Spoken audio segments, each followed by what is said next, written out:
Good morning, dear student of class 12th. Myself SP Sharma, and now we are going to discuss about the chapter first and unit first. Reproduction means जनन। बच्चों, बात करते हैं हम जीवों में जनन की। सर्वप्रथम इस चैप्टर के अंतर्गत हमको कुछ चीज़ों पर विशेष ध्यान देना है। जैसे इसमें ये एक प्रश्न बोर्ड के लिए अति महत्वपूर्ण है, वह है कि जनन क्या है, यह कितने प्रकार का होता है। या कभी कभी ऐसा क्वेश्चन आता है, लैंगिक या अलैंगिक जनन में अंतर स्पष्ट कीजिए।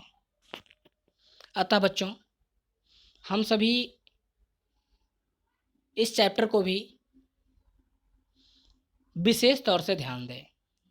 आइए ध्यान देते हैं। जनन, सबसे पहले बात करते हैं हम जनन क्या है।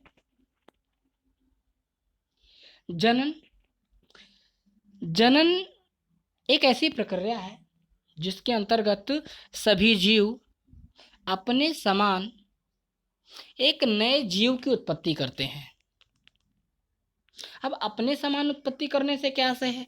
अपने समान उत्पत्ति करने से यह आशय है क्योंकि जनन के द्वारा ही वह जीवन की निरंतरता को बनाए रखते हैं। यदि जीव अपने समान जीवों की उत्पत्ति ना करें तो जीवन की निरंतरता खत्म हो जाएगी तथा एक निश्चित समय के बाद कुछ विशेष जातियों की प्रजातियां विलुप्त होती चली जाएंगी तथा कुछ समय पश्चात पृथ्वी पर जीवन संभव नहीं बचेगा। अब बात करते हैं यहाँ पर जनन के दौरान एक आप सबने पढ़ रखा होगा,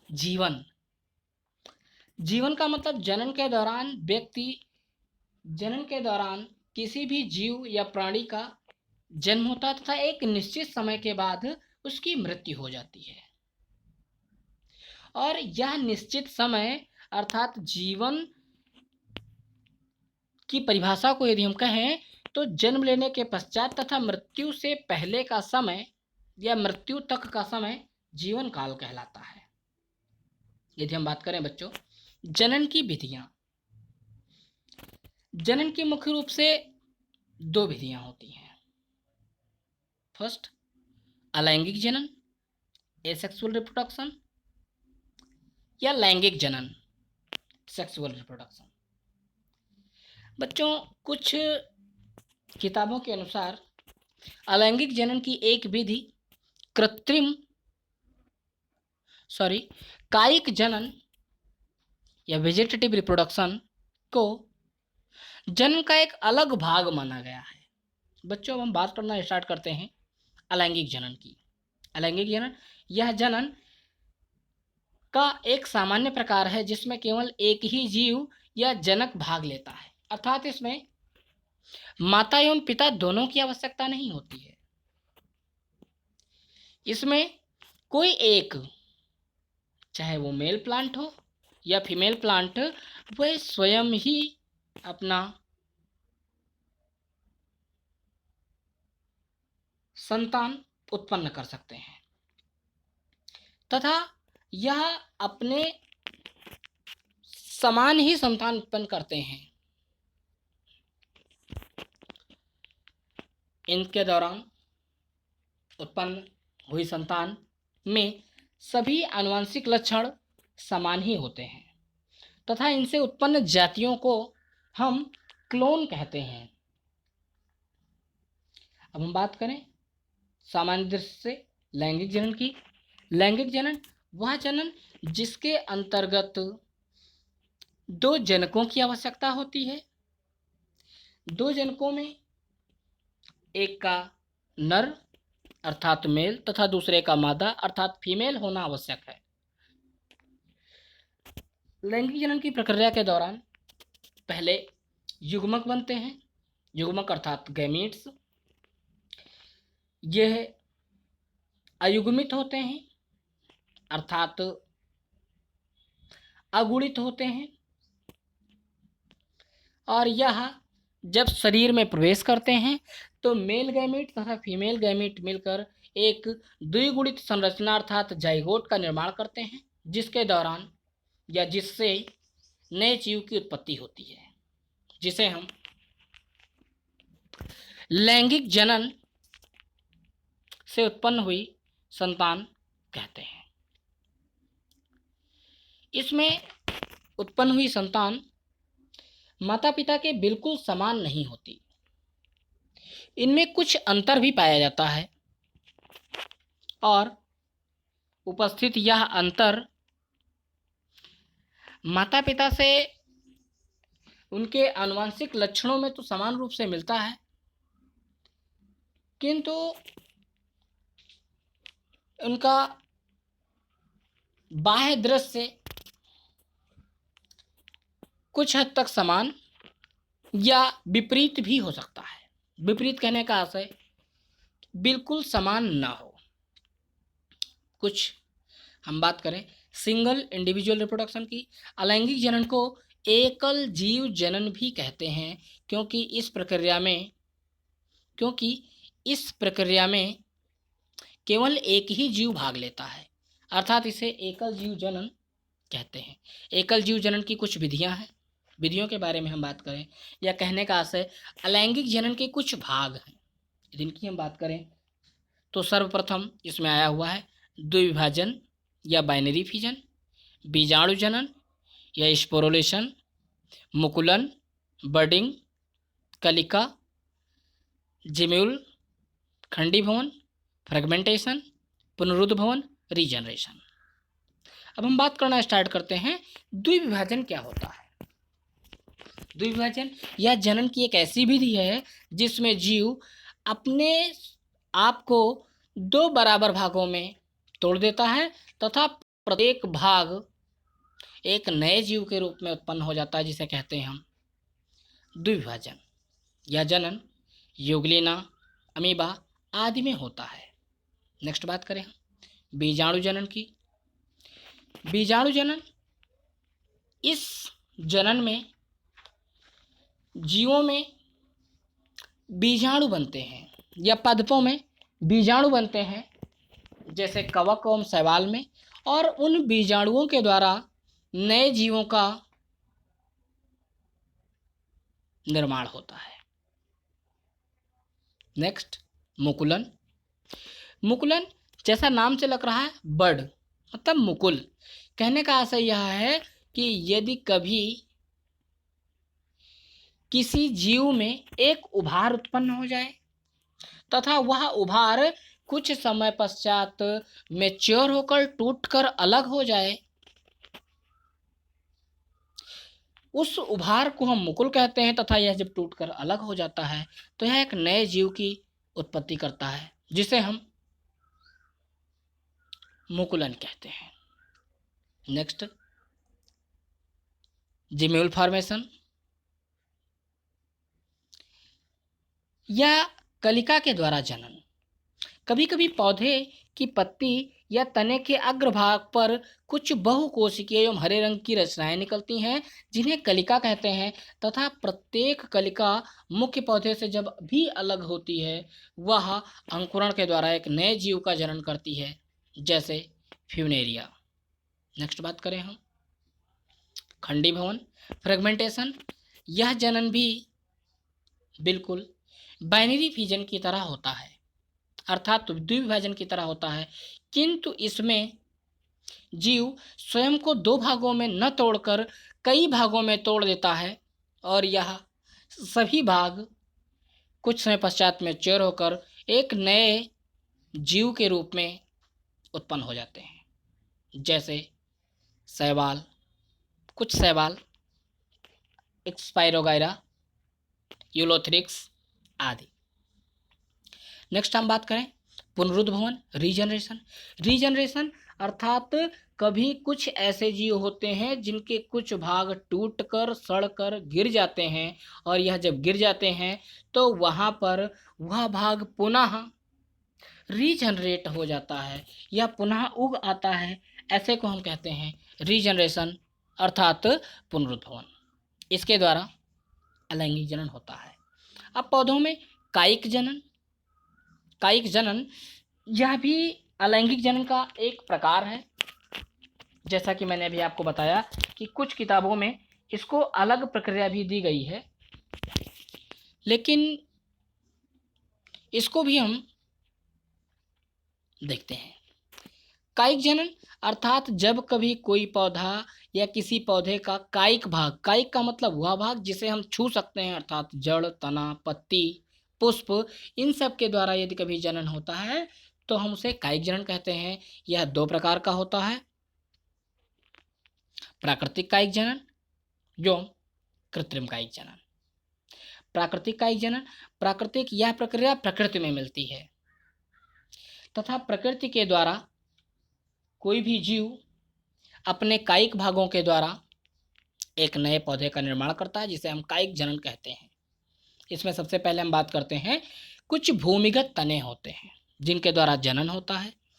भूमिगत तने अर्थात तने का मुख्य भाग अथवा कुछ भाग भूमिगत वृद्धि करता है तथा एक प्रकार से भोजन संग्रह करने वाले अंग के रूप में रूपांतरित हो जाता है, परंतु इस पर कक्षस्थ कलिकाएं मिलती हैं जिनसे नया पौधा विकसित होता है, अथवा शाखाएं निकलती हैं जो मृदा से बाहर आकर नया पौधा बना लेती हैं। उदाहरण के लिए कंद, ट्यूबर। आलू में आपने देखा कंद, आलू में छोटे छोटे आई होती हैं या जहाँ से कलिकाएं निकलती हैं उनको हम आँख कहते हैं, और उन कलिकाओं को काटकर या ऐसे ही मिट्टी में रख देने से यह नए पौधे के रूप में विकसित हो जाते हैं। नेक्स्ट, प्रकंद, राइजोम। यह भूमिगत तना मृदा के भीतर समानांतर अथवा क्षैतिज वृद्धि करता है। इस पर पर्व व पर्व संधियां मिलती हैं। पर्व संघनित होते हैं। पर्व संधियां सल्क पत्रों से ढकी रहती हैं जिनमें कक्षस्थ कलिका मिलती हैं। इन कक्षस्थ कलिकाओं से नए पौधे निकलते हैं जैसे अदरक, हल्दी आदि। घनकंद या कार्न या भूमिगत तना मृदा में ऊर्ध्व वृद्धि करता है। इसमें पर्व संधियों पर कलिकाएं पाई जाती हैं जो सल्क पत्रों से ढकी रहती हैं। इन कलिकाओं में नए पौधे का जन्म होता है जैसे अरबी, केसर, जिमीकंद, बंडा आदि। सल्ककंद, यह प्ररोह का वह रूपांतरण है जहां तना अत्यंत छोटा होता है तथा इस तने के चारों ओर स्थित सल्कपत्र भोजन का संचय करके रसीले एवं गूदेदार हो जाते हैं। सल्कपत्रों के कक्ष में कक्षस्थ कलिकाएं होती हैं जो नए पौधे का जन्म देती हैं, जैसे प्याज, इसका वैज्ञानिक नाम एलियम सेप्पा होता है, ट्यूलिप, रजनीगंधा, लहसुन आदि। नेक्स्ट यदि हम देखें अर्धवायवीय तने। अर्धवायवीय अर्थात ऐसे तने जिनका आधा भाग मिट्टी में दबा रहता है तथा आधा भाग वायु में रहता है। जैसे ऊपरी भूअस्तारी, इसे र्यूनर कहते हैं। यह बिसर्पी होता है। यह मृदा के बाहर की ओर क्षैतिज रूप में मिलता है तथा प्रत्येक पर्व संधि से जड़ें फूटती हैं तथा प्ररोह निकलता है जो वृद्धि करके एक नया पौधा बना लेता है, जैसे दूब घास, खट्टी बूटी, सेंटेला, शकरकंद, ब्राह्मी बूटी आदि। नेक्स्ट, भूअस्तारी। इसमें प्रत्येक पर्व संधि से जड़ें एवं वायवीय भाग निकलते हैं। जब भूअस्तारी छोटे छोटे भागों में टूट जाता है तो प्रत्येक वायवीय भाग एक नया पौधा बन जाता है, जैसे अरबी, झुमकलता, केला, बेला आदि। अब हम बात करें भूअस्तारिका की। जलोद्भिद होने के कारण इनकी पर्वसंधियां जल निमग्न होती हैं। प्रत्येक पर्वसंधि में पत्तियों का एक समूह निकलता है जिसमें नीचे जड़ों का गुच्छा होता है जो मात्र पादप से अलग होकर नया पादप बनाता है, जैसे समुद्र शोक या जलकुंभी, पिस्टिया आदि। नेक्स्ट हम बात करें अंतःभूअस्तारी की। अंतःभूअस्तारी अर्थात जिनका मुख्य तना मिट्टी के भीतर क्षैतिज में बढ़ता है, क्षैतिज तने की प्रत्येक परसंधि से नया पौधा बनकर मृदा से निकल आता है, जैसे पुदीना, मिंट, गुलदाउदी आदि। नेक्स्ट, मूल, जड़। कुछ पौधों में जड़ों द्वारा कायिक प्रवर्धन होता है, जैसे शकरकंद, शतावर, डहेलिया, याम आदि में जड़ों पर अपस्थानिक कलिकाएं निकलती हैं जो नया पौधा बना लेती हैं। कुछ काष्ठीय पौधों की जड़ों पर अपस्थानिक कलिकाएं निकलती हैं जो विकसित होकर नए पौधों का निर्माण करती हैं, जैसे मुराया, एल्विजिया, शीशम आदि। नेक्स्ट, पत्तियों द्वारा कायिक प्रवर्धन सामान्यतः कम ही मिलता है। कुछ पौधे जैसे ब्रायोफिलम तथा केलेंचो आदि में पत्तियों पर अपस्थानिक कलिकाएं बनती हैं, जिनमें छोटे छोटे पौधे विकसित होते हैं। बिगोनिया अथवा एलिफेंट एयर प्लांट में इत्र कलिकाएं अपस्थानिक पर्णवृंत तथा सिराओं आदि पर पूर्ण सतह पर निकलती हैं। प्रकलिका, ये प्रकलिकाएं कायिक प्रवर्धन करने वाले जनन अंग हैं, जैसे ग्लोबा, वल्बिफेरा इत्यादि। कृत्रिम कायिक जनन की बात करें, ऐसा जनन जो मानव निर्मित होता है। मानव निर्मित अर्थात यह क्रिया मानव द्वारा की जाती है। इसमें पादप के कायिक भाग को मात्र पादप से अलग करके स्वतंत्र रूप से उगाया जाता है तथा उनमें नया पादप प्राप्त किया जाता है। इनकी मुख्य विधियां जैसे कलम लगाना, दाब कलम लगाना या रोपण विधि आदि को कृत्रिम कायिक जनन कहते हैं। इसके अंतर्गत कलम लगाने के दौरान या दाब कलम भी कई प्रकार के होते हैं, जैसे माउंड लेयरिंग, शीर्ष दाब कलम, सर्पिल दाब कलम, सतत अथवा खाद दाब, एयर लेयरिंग अथवा गोटी लगाना। अब यदि हम रोपण विधि की बात करें तो इस विधि में किसी पौधे की एक तने को किसी दूसरे पौधे के एक तने पर जोड़ दिया जाता है, जिसे हम रोपण कहते हैं, जैसे व्हिप अथवा टंग रोपण, क्राउन रोपण, वेज रोपण आदि या कलिका रोपण आदि। अब हम बात करें सूक्ष्म प्रवर्धन की। यह कायिक प्रवर्धन की सबसे आधुनिक विधि है।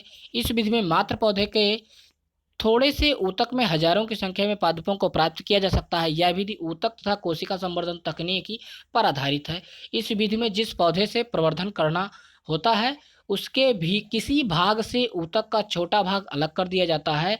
अब इस ऊतक की अजर्म परिस्थितियों में किसी उचित संवर्धन माध्यम में वृद्धि कराते हैं। यह ऊतक पोषक पदार्थों का अवशोषण करके वृद्धि करता है, जिससे कोशिकाओं के गुच्छे बन जाते हैं, जिन्हें कैलस कहते हैं। आप सबने देखा भी होगा, कहीं यदि आप किसी मेले में गए होंगे तो वहाँ पर कुछ ऊतकों के छोटे छोटे गुच्छे बिका करते हैं, जिन्हें हम कैलस कहते हैं, और उन्हें लाकर जब हम उगाते हैं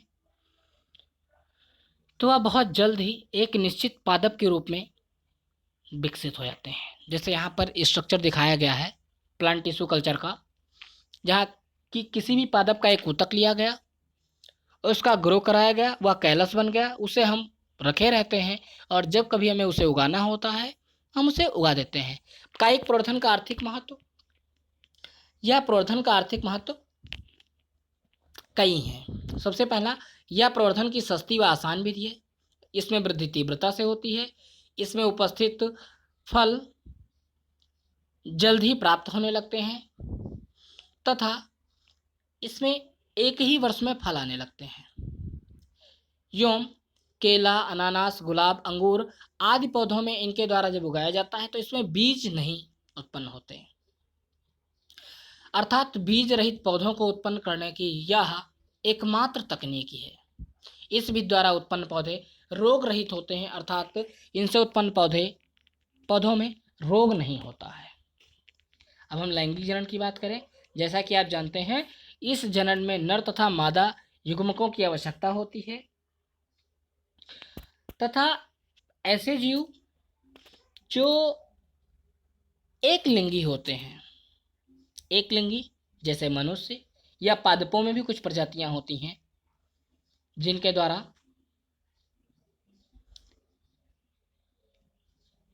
लैंगिक जनन होता है।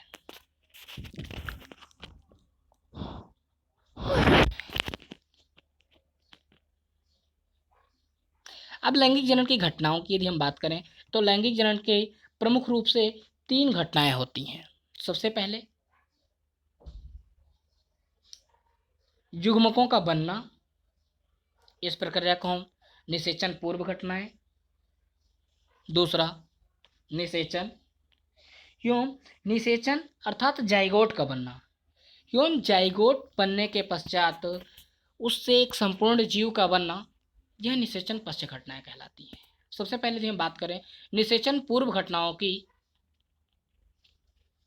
निषेचन पूर्व घटनाओं के दौरान सबसे पहले युग्मक जनन होता है।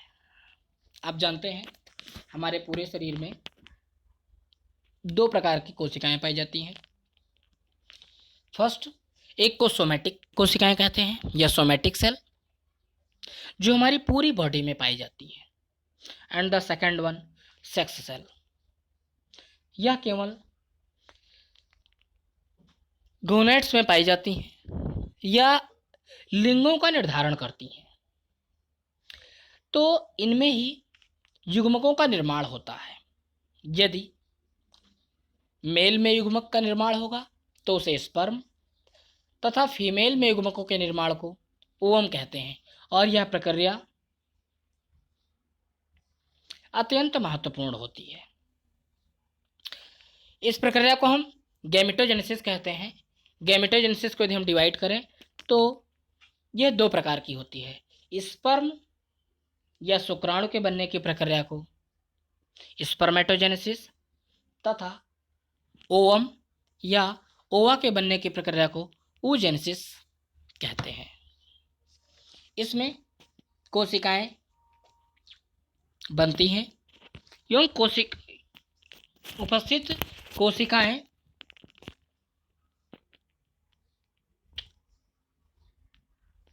स्थानांतरण के दौरान नर युग्मक जो होते हैं वो चलनशील होते हैं क्योंकि उनमें पूंछ पाई जाती है, टेल प्रेजेंट होती है। यह चलकर फीमेल कोशिकाओं तक आते हैं तथा जब ये आते हैं तो दोनों में निषेचन होता है। निषेचन के दौरान कोशिकाएं द्विगुणित हो जाती हैं, जिनसे द्विगुणित होने की प्रक्रिया के पश्चात जाइगोट डिवीजन करते करते, कोशिकाओं की वृद्धि करते करते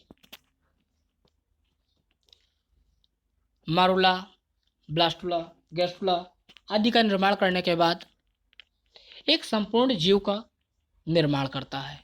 इसके विषय में अगले अध्यायों में विशेष तौर से आया हुआ है, जिनका डिस्कशन हम विशेष तौर से करेंगे।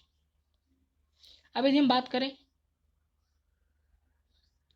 जनन क्यों आवश्यक है, आप सभी जानते हैं, जैसा कि मैंने भी बताया, जीवन की निरंतरता को बनाए रखने के लिए, इस संपूर्ण पृथ्वी पर जीव जातियों की स्थिरता को बनाए रखने के लिए जनन अति आवश्यक है तथा यह जनन सभी जीवों में उपस्थित गुणसूत्रों के द्वारा होता है। जैसे मनुष्यों में 46 गुणसूत्र होते हैं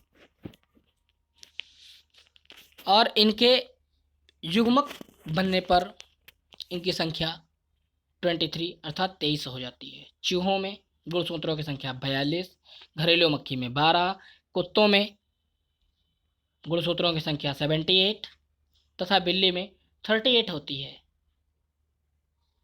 thank you, have a nice day.